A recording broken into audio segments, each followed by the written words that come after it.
Contente de estar aqui com vocês hoje para cuidarmos dessa parte do livro Evolução em Dois Mundos de André Luiz, capítulo 9. Também para encontrar todos vocês. E sinto muita saudade da presença física da doutora Marlene, com quem eu convivi muitos anos, minha mestra, minha orientadora em tantas coisas, né? Nas nossas viagens, nos nossos estudos. Então, a minha homenagem a ela. Bem, quando eu comecei a estudar esse capítulo, Evolução e Cérebro, capítulo 9 do Livro dos Espíritos, do Evolução em Dois Mundos, eu comecei a ver, eu falei, deixa eu ver o que eu aprendi nesse capítulo. E eu coloquei assim, olha, primeira coisa, o cérebro dos mamíferos, inclusive do ser humano, é resultado de um processo evolutivo filogenético.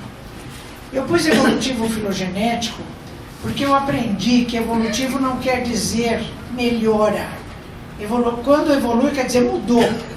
E filogenético quer dizer nas diferentes espécies animais. Então, ao passar o princípio inteligente em suas experiências nas diversas espécies animais, ele vai mudando, ou seja, ele evolui, e quase sempre para melhor. Bem, tanto isso é verdade que o Ernest Haeckel, um biólogo suíço, em 1891, ele fez esse postulado, olha, a ontogênese recapitula a filogênese, ou seja, tudo que aconteceu na filogenia, esse processo evolutivo, também acontece depois na formação de um único indivíduo.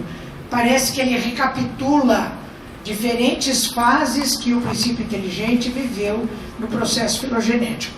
Esse aqui é o desenvolvimento ontogenético do cérebro do ser humano, e quando a gente olha aqui parece que é do peixe, parece que é do anfíbio, não é? A gente vê umas coisas assim que lembra fases anteriores do processo filogenético. Também nós vamos ver em André Luiz, no Mundo Maior, capítulos 3 e 4, ele dizer que o cérebro é o órgão sagrado de manifestação da mente em trânsito da animalidade primitiva para a espiritualidade humana. Então, em outro momento, em outro livro, André Luiz está reafirmando esse conceito de que o cérebro humano, ele não caiu de paraquedas, mas ele é resultado de todo um processo evolutivo, né? Nesse livro de Stanley Finger, da ciência acadêmica, Minds Behind the Brain, Mentes estudando o cérebro, por trás do cérebro, ele também usa na introdução esse mesmo conceito de que o cérebro é um órgão de transdução da mente, né? Bom, tem um autor que a doutora Marlene citava muito, eu também gosto muito, Paul MacLean. Ele também diz nesse livro, Cérebro Trino em Evolução, que o cérebro humano é formado por 3 blocos herdados do processo evolutivo. O primeiro bloco, diz ele, é o reptiliano, o outro é dos mamíferos primitivos, ele chama de paleomamífero, e o outro é dos mamíferos mais complexamente desenvolvidos, é o neocórtex, né? Da formação reptiliana, diz ele, nós trabalhamos com todas as funções de autopreservação e perpetuação da espécie, o que nós chamamos, às vezes, de maneira própria, de atos instintivos automatizados. Depois, a formação paleomamífera do sistema límbico, manifestação de emoções. E, finalmente, o córtex, funções sensoriais, motoras e cognitivas. Então, à medida que nós vamos evoluindo no nosso espírito, nós vamos construindo no nosso próprio cérebro outros blocos que trabalham de maneira mais complexa. Bom, então, diz André Luiz, e toda a ciência acadêmica concorda com o que ele disse no capítulo 9, o cérebro, tanto ontogeneticamente quanto filogeneticamente, ele nasce do tubo neural, que na região correspondente à cabeça começa a apresentar 3 dilatações. A primeira delas é induzida pelo olfato, é chamada de prosencéfalo. Eu já vou mostrar outro slide com esses nomes. A segunda é induzida pela visão, é chamada de mesencéfalo. E a terceira, induzida pelo equilíbrio, é chamada de rombencéfalo. A parte toda que não corresponde às vesículas vai dar origem à medula espinhal. e essas 3 vesículas, que depois vão se transformar em 5, vão dar origem ao chamado encéfalo, ou seja, tudo que nós temos dentro da cavidade craniana. Bom, então, olha como as coisas vão acontecendo. Daquelas 3 vesículas, que são prosencéfalo, mesencéfalo e rombencéfalo, a primeira e a terceira vão se subdividir em telencéfalo, que corresponde aos hemisférios cerebrais, e diencéfalo, a região dos tálamos. A outra parte, a terceira, também se subdivide em metencéfalo, que pega ponte e cerebelo, e mielencéfalo, que é a região correspondente ao bulbo. Assim se forma todo o encéfalo, desde os animais mais primitivos até os primatas, inclusive o ser humano. O modelo é exatamente o mesmo, as diferenças são de natureza quantitativa e não qualitativa, ou seja, à medida que o espírito vai se desenvolvendo e o organismo também, nós vamos encontrando mais quantidade de neurônios, mais circuitarias, mais fibras, mais. Mas o modelo é o mesmo e o neurônio tem as mesmas características em todos os animais. Eu estou com a voz muito ruim, porque eu vim aí dessa jornada do Mednesp, né? E além das palestras, a gente conversa nos corredores, né, com todo mundo. Mas vamos lá. Bom, nos 15 minutos de perguntas, vocês podem depois perguntar tudo que ficou aí meio mal explicado, viu, pessoal? Bom, então as coisas começam assim, olha, diz o Bruce Lipton, que é autor desse livro A Biologia da Crença, que eu recomendo fortemente. Ele é um biólogo celular americano. Ele diz assim: as células foram os únicos organismos vivos neste planeta durante 3 bilhões de anos, e a coisa só mudou de figura quando elas começaram há 700 milhões de anos a se unir e formar comunidades multicelulares.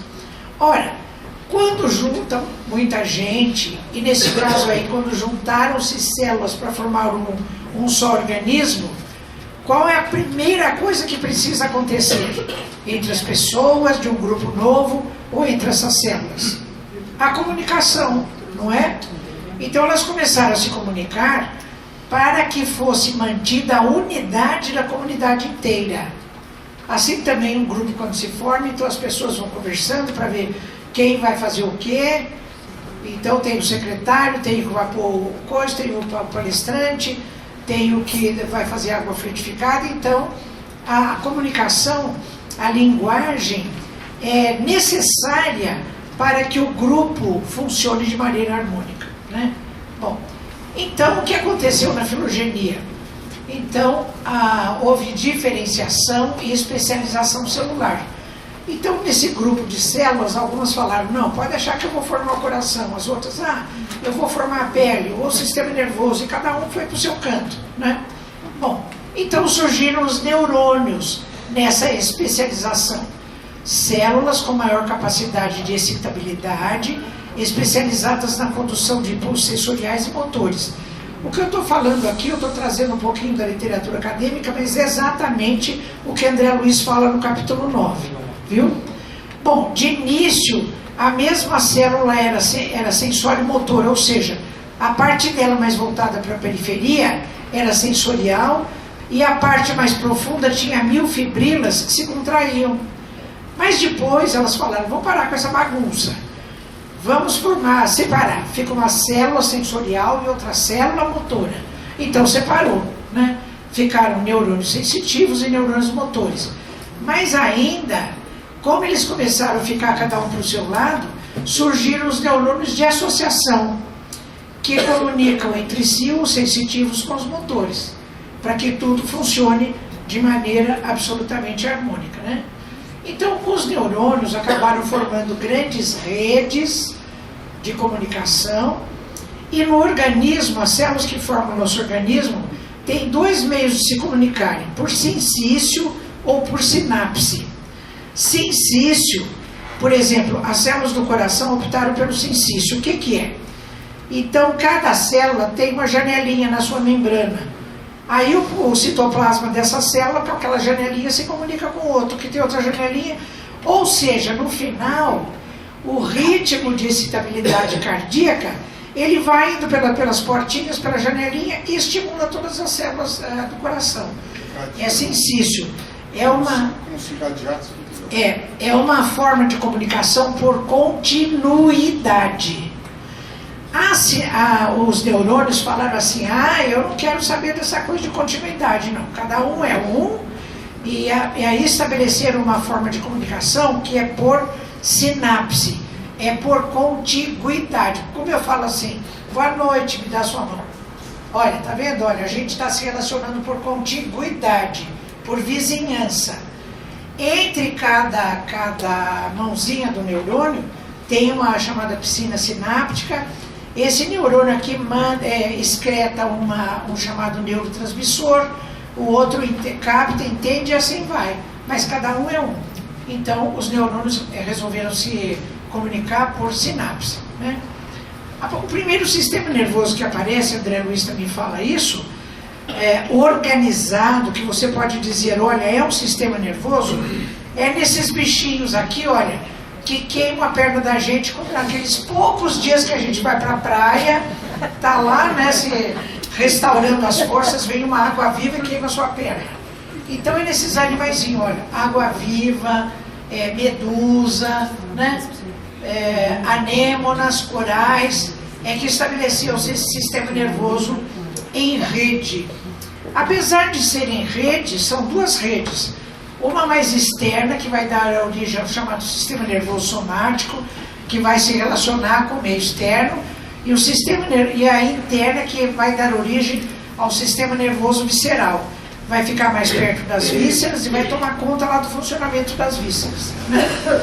Aqui tem uma coisa que eu falo, olha, toda a base da nossa espiritualidade já está aqui nesses bichinhos. Sabe por quê?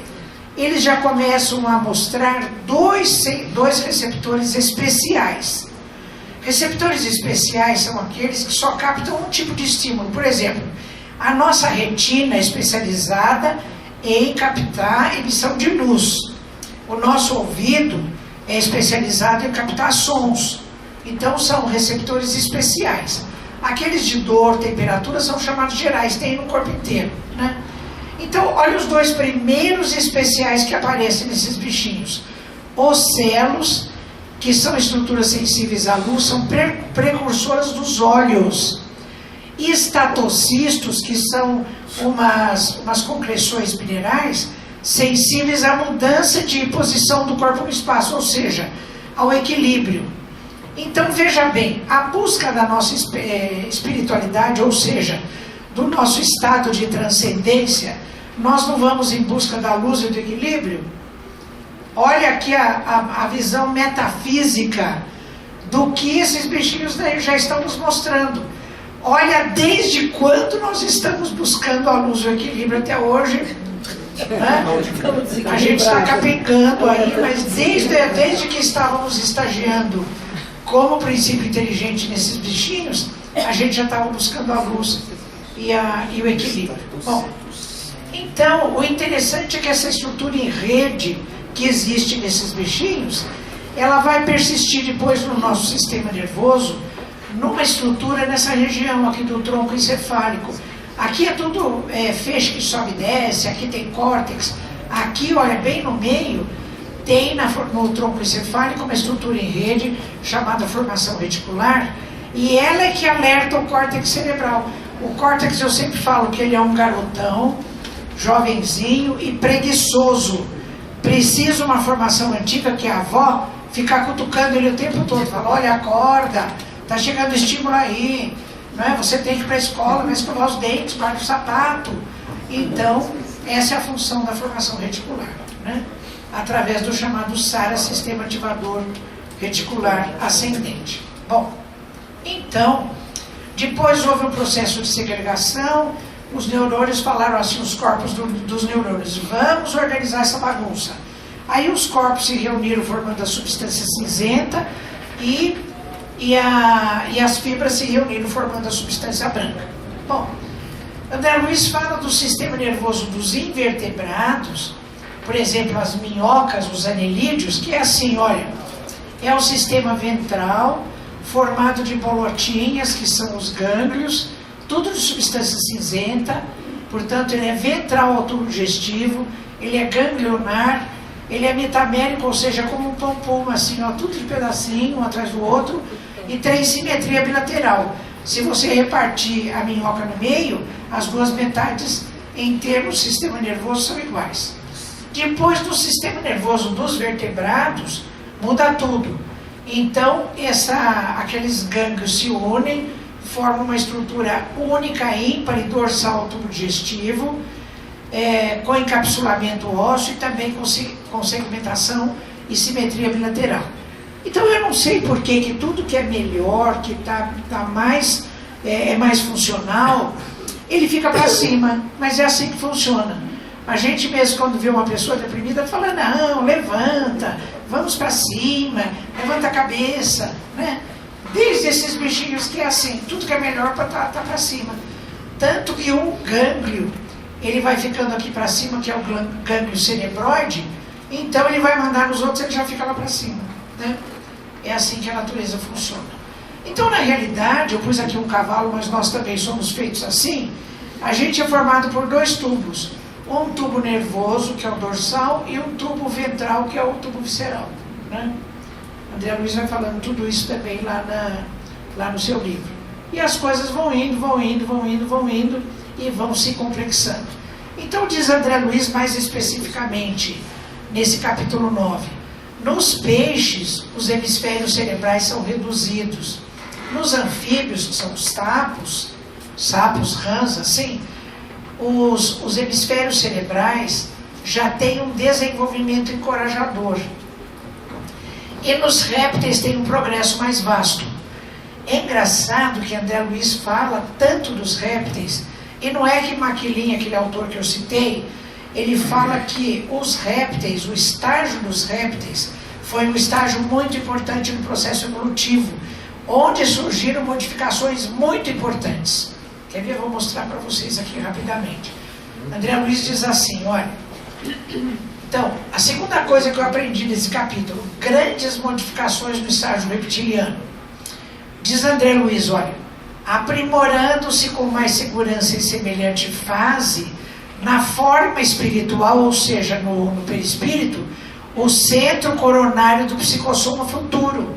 Foi a primeira vez que eu vi André Luiz, ou qualquer autor espiritual, referir-se a centros de força, a centros vitais nos animais. Ele já fala aqui nos répteis que ele tem o centro coronário já se desenvolvendo na forma espiritual. A refletir-se na glândula pineal, já razoavelmente plasmada em alguns lacertídeos, são os lagartos, qual o rincocéfalo da Nova Zelândia. Eu fui procurar esse bicho, achei. Em que a epífise ou pineal embrionária se prolonga até a região parietal, aí assumindo a feição de um olho. Então eu fui na internet e falei, deixa eu ver esse tal de rincocéfalo aí que André Luiz está falando que mora na Nova Zelândia. Então eu achei esse bicho aqui, olha. Se olhou, não dá para apagar essa luzinha aqui só da frente, só para o pessoal ver melhor. Tá vendo? Tá. Então olha ele aqui. Ele é chamado de tuatara na língua maori, que é lá dos indígenas, né, da Nova Zelândia, porque quer dizer lagarto de cabeça pontuda, de cabeça fina, porque ele tem um bico assim, né? Então, eles são considerados verdadeiros fósseis vivos, porque eles são desde a época dos dinossauros. Eles têm um olho pineal bem desenvolvido, não aqui que apareça, mas é profundo a tábua óssea, com córnea, retina e ligações com o cérebro. Mesmo coberto pela tábua óssea, ele recebe a luminosidade do sol e ele leva esses estímulos luminosos para o cérebro. Então, é a primeira vez que essas ligações de uma estrutura recebendo a luz solar leva ao cérebro como sendo impressão luminosa, né? Então esse é o rincocéfalo. Então André Luiz diz assim, olha, no capítulo 9, é aí que a epífise opinial começa a consolidar-se por fulcro energético de sensações sutis para tradução e seleção dos estados mentais diversos nos mecanismos da reflexão e do pensamento, da meditação e do discernimento, prenunciando as operações da mediunidade. Pode ser desse, eu não sei se precisa para filmagem, né? Porque a senhora... Agora deu. Então, com isso tudo, a gente entende o quê?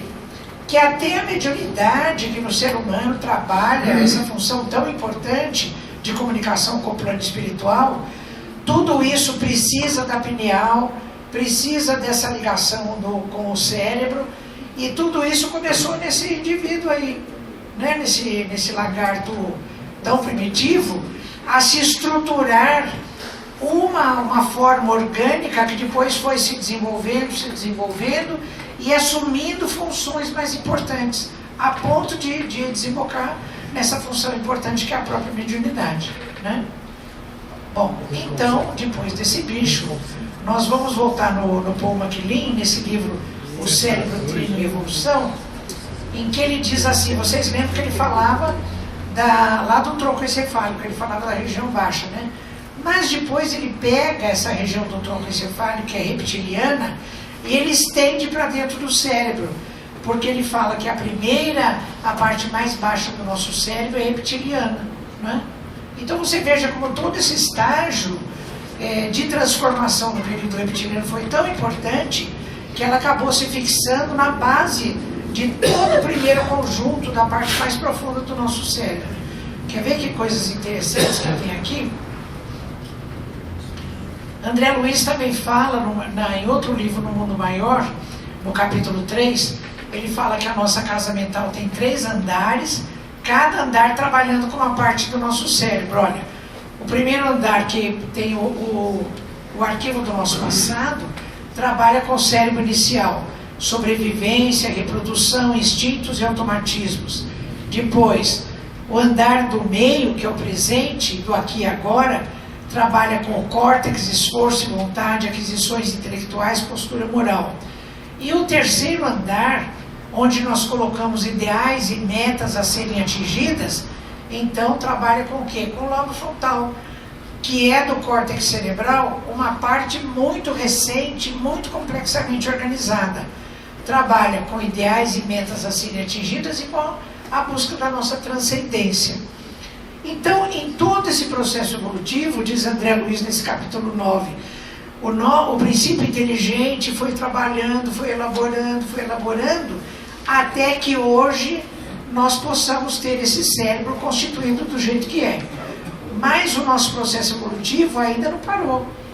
O próprio Amit Goswami, que é esse físico indiano radicado nos Estados Unidos, nos livros dele ele diz assim: o ser humano vai precisar de pelo menos mais um estágio evolutivo para que o seu intelecto, que é mental, ele ainda encontre subsídios no cérebro orgânico para se expressar. Ou seja, ele está dizendo que a nossa consciência, ela já deu um passo à frente, e o nosso cérebro ainda precisa se adaptar melhor para poder transmitir o conteúdo que já existe na nossa consciência. E nós somos muito folgados, porque dizem os cientistas que nós nem usamos todo o nosso cérebro, né? Mas certamente as pessoas que usam e que estão em estados de transcendência precisam talvez de um cérebro que tenha uma capacidade melhor de transmitir em termos de comportamento esses estados de transcendência, né? Mas vale a pena continuar estudando esse assunto, que é muito bonito. Então, por exemplo, esse autor, o Carl Sagan, que além de astrofísico era biólogo, nesse livro Os Dragões do Éden, ele fala assim: quanto do nosso comportamento ainda é reptiliano? Por exemplo, diz ele, olha, quando nós dizemos assim, assassinatos a sangue frio, ou seja, o indivíduo não pensou, ele agiu instintivamente. E quem é que tem sangue frio? Não são os mamíferos, são os répteis, né? As cobras, os lagartos. Assumir a fera era o conselho que Maquiavel recomendava no Príncipe, ou seja, as coisas instintivas, né? não são da nossa animalidade, mas as coisas mais primitivas. Lendas e mitos, diz ele, povoam todas as culturas universais. Por exemplo, São Jorge, o dragão, que é um réptil, Adão e Eva com a serpente, que é um réptil, dragões na cultura oriental. Ele fala, tanto esse estágio foi importante no nosso processo evolutivo, que em todas as culturas, em todos os tempos, existe a representação de répteis, né? Bom, então, diz ainda MacLean nesse livro Cérebro, Treino e Evolução, do complexo reptiliano nós herdamos, por exemplo, do ninho que o réptil faz, nós herdamos a concepção de lar e de família. Ainda mais do cuidar, porque no processo evolutivo, a primeira vez que um ser cuidou de outro foi no complexo reptiliano. Porque peixes, anfíbios, embora em algumas espécies já existe a insinuação desse comportamento, ele se fixa nos répteis. Então, diz MacLean, do cuidar reptiliano surgiu o que hoje nós chamamos de altruísmo. Mas, diz ele, cuidado, o altruísmo reptiliano é egocentrado. A fêmea reptiliana cuida do seu ninho, da sua cria, e o resto do mundo que se dane. Quantos de nós ainda estamos no altruísmo reptiliano? Cuidamos da nossa família, dos nossos filhos, do nosso centro espírita e o resto do mundo que se exploda, não é? Então precisamos atender Jesus, amar ao próximo, altruísmo egocentrado, amar ao próximo como nós amamos a nós mesmos, ou seja, pegar esse vetor e virar para fora, né? Coisa que ainda nós não fizemos. Comunicação vocal também, porque ele já começa a se comunicar numa determinada frequência com o som entre a mãe e o filho, e também tudo que é redondo nos inspira afeto. O bebezinho acho que já nasce bem redondinho com aquela bochechinha, pra gente se apaixonar por ele, né? Porque o ninho é redondo, o ovo é redondo, o útero é redondo, o seio que amamenta é redondo. Diferentemente de tudo que é pontudo, a lança é pontuda, as presas das feras que predam os outros animais é pontuda. Então tudo que é pontudo nos inspira agressão. E tudo que é redondo, côncavo ou convexo, nos inspira afeto, né? Até o nosso abraço é redondinho, não é? Então, outra coisa que eu acho que eu acabei aprendendo nesse capítulo, que André Luiz diz assim, agir em encefalia não é sinal evolutivo. Porque no processo evolutivo, primeiro o córtex cerebral, ele é liso.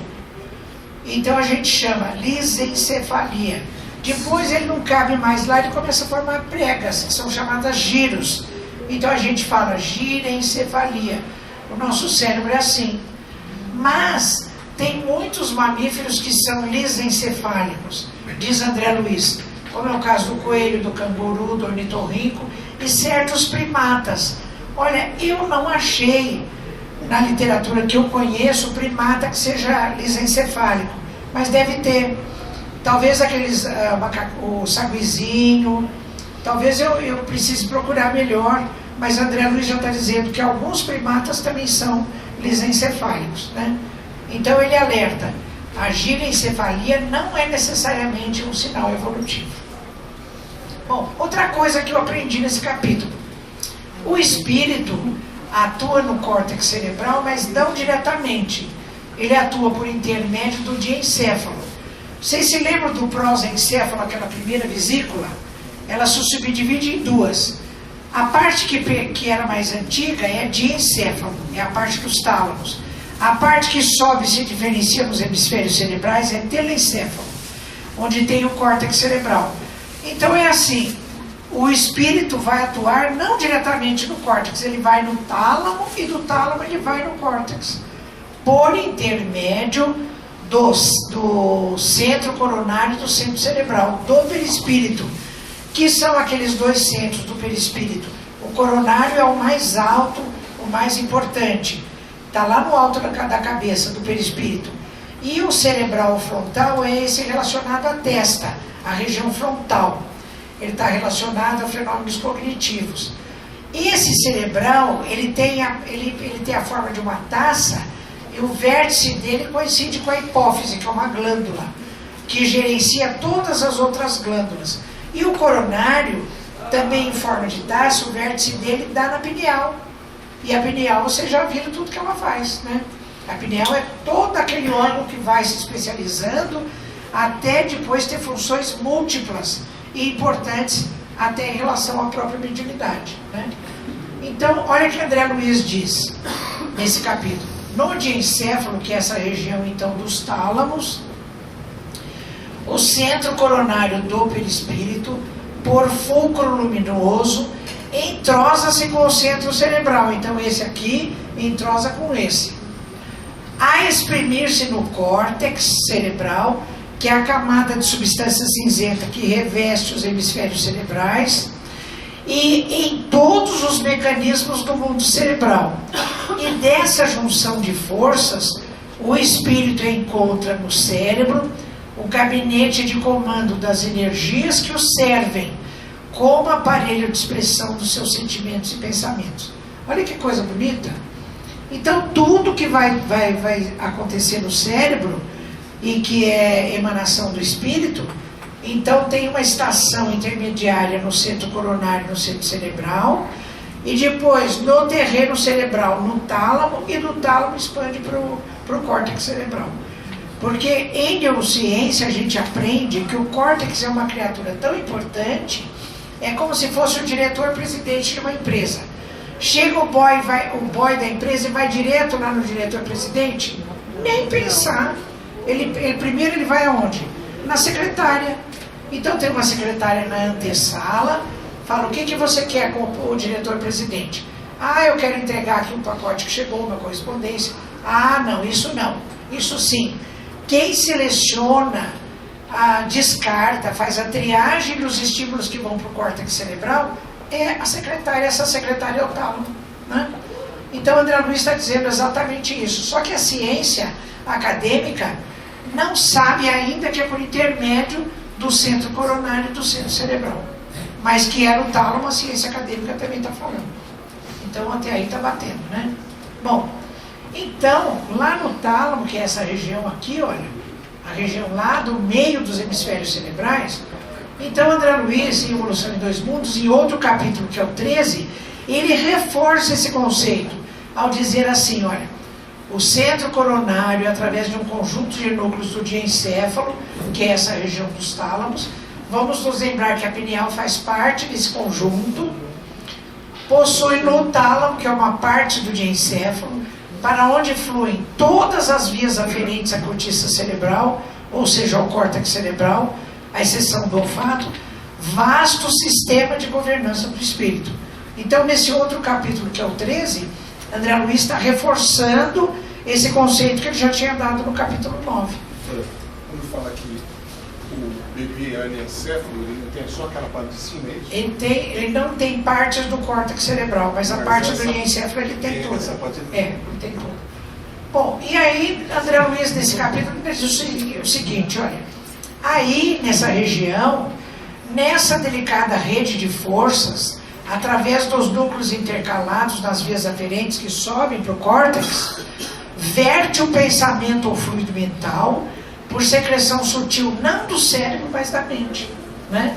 Porque nós sabemos que, apesar da neurociência, a maior parte dos neurocientistas acham que pensamento, consciência são epifenômenos cerebrais, ou seja, eles dizem, assim como o fígado secreta a bile, o cérebro secreta a consciência, o pensamento, não.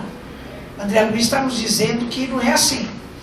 O pensamento é, digamos, entre aspas, secreção sutil da mente e não do cérebro. Bom, vamos para frente. Isso que André Luiz está dizendo no capítulo 9 e no capítulo 13 tem ressonância na ciência.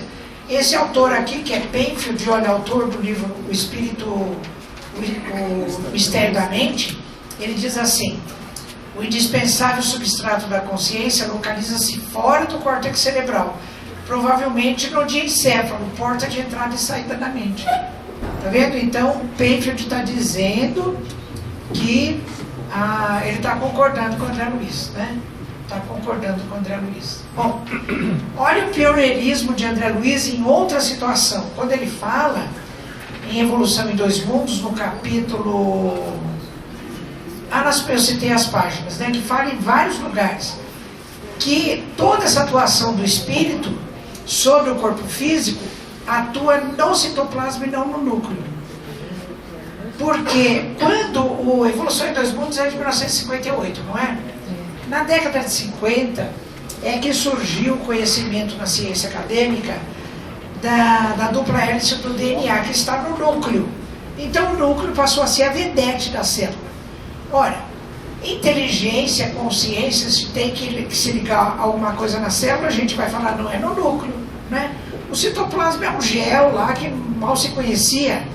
Então a doutora Marlene contava pra gente que quando surgiu esse livro, Evolução em Dois Mundos, 1958, dizendo isso daqui, a inteligência atua no citoplasma, diz que médicos da AME São Paulo foram ao Beraba e falavam, Chico, aqui tem alguma coisa errada. Ou você como médium errou, ou André Luiz deu uma informação errada, porque não pode ser, tem que ser com o núcleo.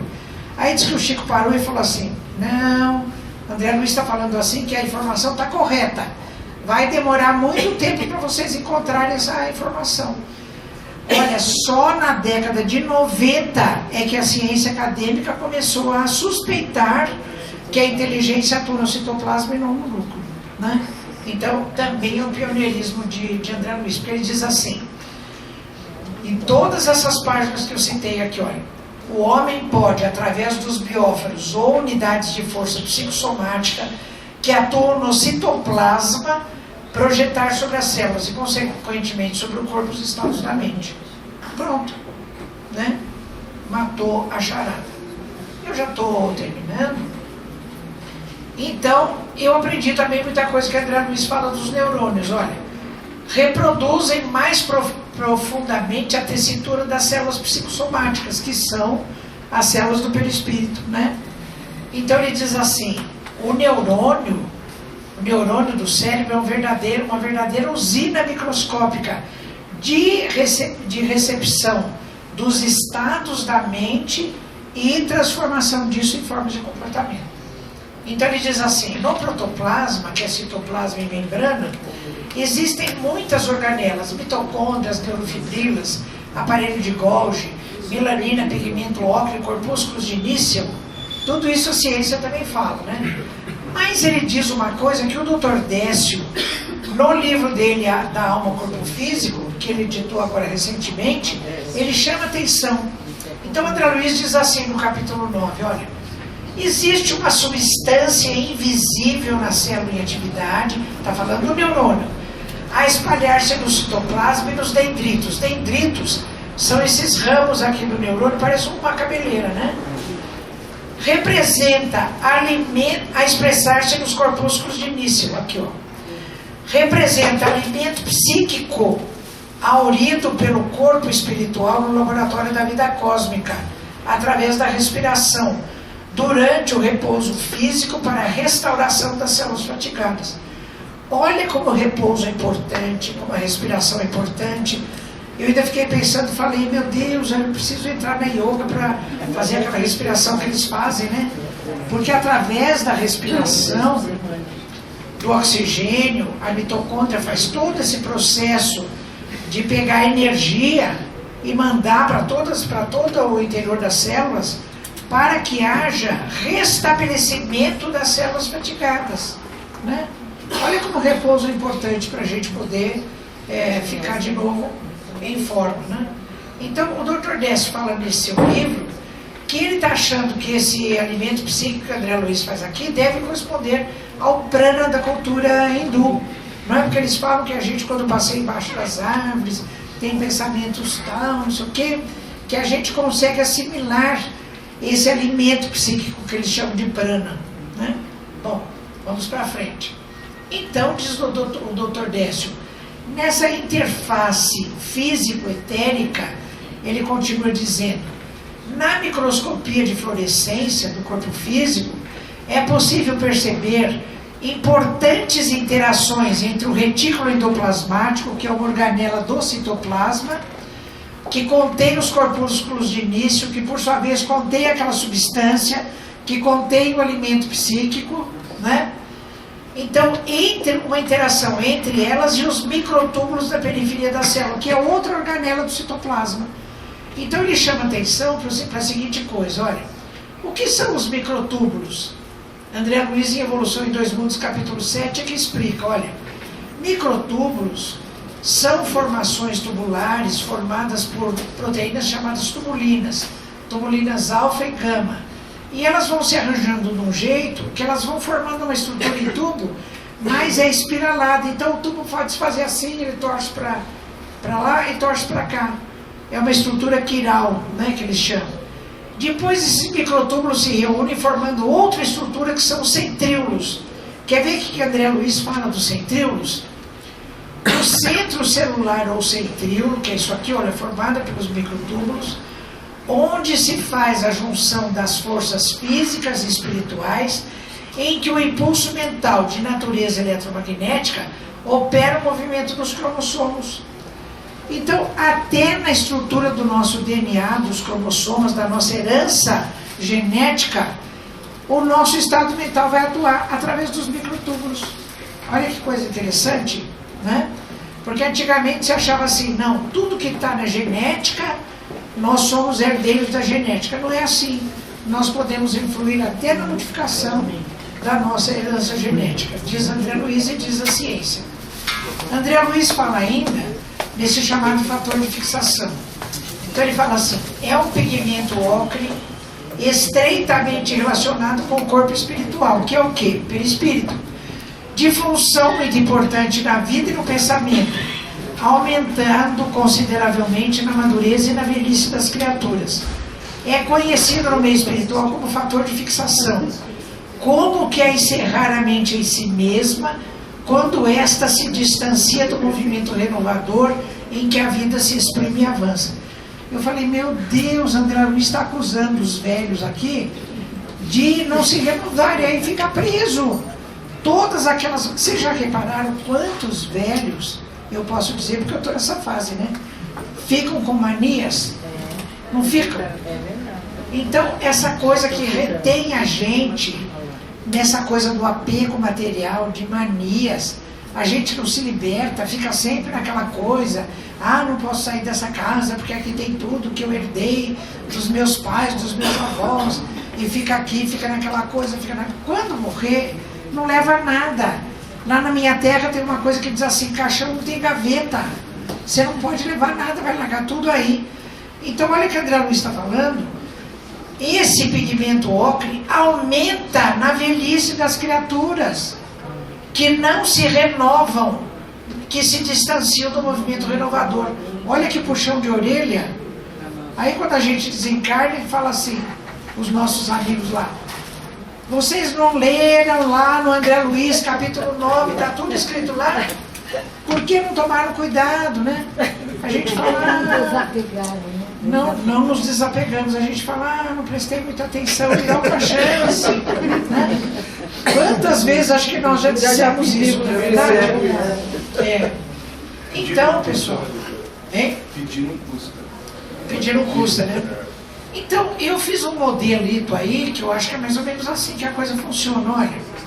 Então, do que André Luiz falou, olha, lá da mente, o espírito vai no perispírito, centro coronário, centro cerebral, vai para a hipófise, vai para o tálamo, vai para o córtex, do córtex vai para as células do corpo físico, vai para o pineal, do corpo físico volta para o tálamo.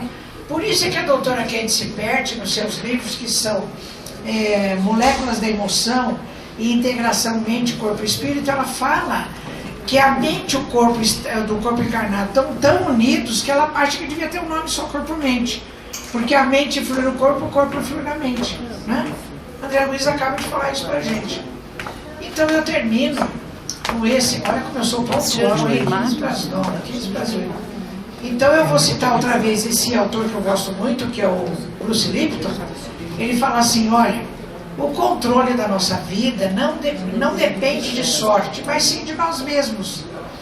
Deixamos de ser meras vítimas de nossos genes para nos tornarmos senhores de nossos destinos. Concentrar meus estudos na biologia da membrana celular foi uma mudança de foco fascinante para mim. Me fez passar de cientista agnóstico a místico, e acreditar que a vida eterna vai estar muito além do corpo. Olha, a ciência está chegando. Está chegando ao que o André Luiz está falando desde a década de 50, desde a década de 40. Né? Como diz a canção popular, a lição sabemos de cor, só nos resta aprender. A minha irmã, que é pedagoga, falou que aprender significa mudar de comportamento. Então não adianta só saber a lição, precisa mudar o comportamento para melhor. Pessoal, então, vamos às perguntas. Quem quer fazer pergunta? Vê mais alguma coisa que leu?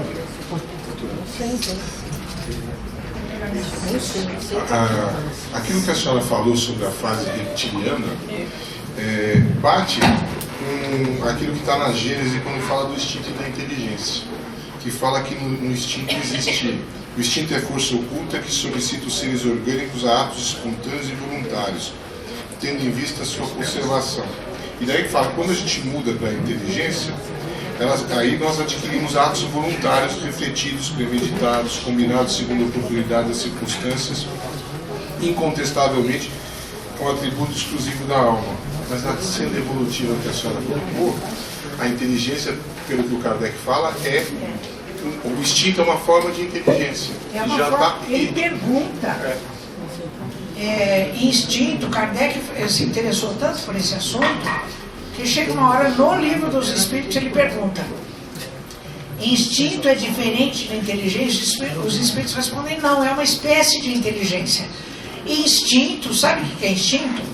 A moderna etologia fala isso, hoje a ciência do comportamento, é tudo aquilo que o ser já aprendeu a fazer. Por exemplo, uma ameba, que é um ser unicelular, ela já aprendeu a sobreviver. Quando você joga alguma coisa no meio líquido que é ruim para ela, ela se retrai. Ela já aprendeu a se alimentar, já aprendeu a se reproduzir, ou seja, ela já sabe uma porção de coisa e faz instintivamente, automaticamente. Quando você é pequeno, não sabe andar de bicicleta e você aprende a andar de bicicleta, você quando pega a bicicleta, você anda automaticamente, instintivamente, você já aprendeu. Né? Os atos instintivos são aqueles que nos permitem mudar o nosso comportamento face à circunstância. Por exemplo, o passarinho está fazendo o seu ninho, então ele já sabe como fazer, mas de repente está soprando um vento que era de daqui para lá, está soprando de lá para cá, ele muda, o jeito dele é um ato de inteligência. Kardec diz isso na Gênese. Os animais têm atos instintivos e também atos de inteligência que respondem às circunstâncias do momento. Doutora, eu queria saber o nome desse livro, qual é mesmo? A Biologia da Crença. Pode pegar esse livro e ler, que é muito interessante. Ele fala. O nome do autor é Bruce Lipton. Bruce Lipton. Bruce Lipton.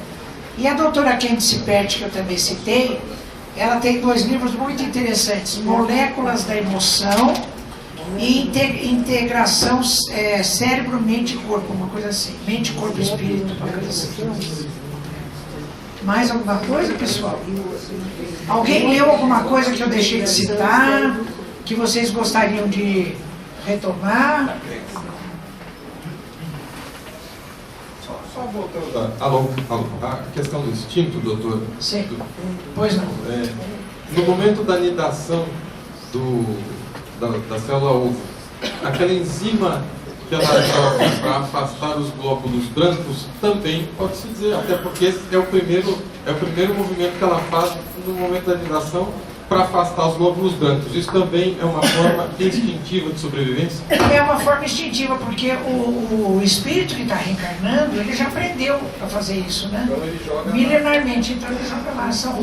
Ao se aproximar do corpo físico, daquele corpinho que tem só um agrupamento de células, ele imprime nas células esse comportamento que ele já aprendeu. Então ele é um instinto para a célula ovo, mas é uma inteligência para o espírito. É uma inteligência usando o que nós chamamos de instinto, que é uma espécie de inteligência, né? Não é um combustível que se põe numa máquina e ele sai por aí fazendo as coisas, né? Ele já aprendeu a fazer aquilo, então ele faz. Inteligência quando há uma mudança, né? Inteligência é quando ele é capaz de mudar aquilo em função de circunstâncias do momento, assim que Kardec coloca. Mas essas obras de André Luiz são maravilhosas, né? Maravilhosas. Outra coisa também, quem gostar do assunto, é fazer uma correspondência desse livro que eu citei, O Cérebro Trino em Evolução, do MacLean, que ele fala que o nosso cérebro é formado de 3 blocos, com o que André Luiz e Calderaro, que é o seu mentor, falam em No Mundo Maior. André Luiz só não usa a expressão cérebro trino, mas também diz que o nosso cérebro é formado por 3 blocos. É maravilhoso, maravilhoso. Doutora, só para encerrar, então, no caso das células tronco-embrionárias, pode colocar o que quiser. Se o princípio inteligente não atuar, não vai servir de nada. Claro, porque tudo que acontece é dirigido pelo princípio espiritual, né? Pelo espírito. As células, elas têm um determinado automatismo já. André Luiz fala em Evolução em 2 Mundos que cada célula já é um princípio inteligente. E a ponto de que as células que já aprenderam mais coisas, elas são as células dos automatismos. O automatismo do peristaltismo gastrointestinal e do automatismo cardíaco, né? Mas elas já aprenderam também, porque o princípio inteligente delas já aprendeu a fazer isso. Tudo bem, pessoal? Tá bom, muito obrigado pelo encontro, viu? Gostei muito de encontrar vocês. Nós podemos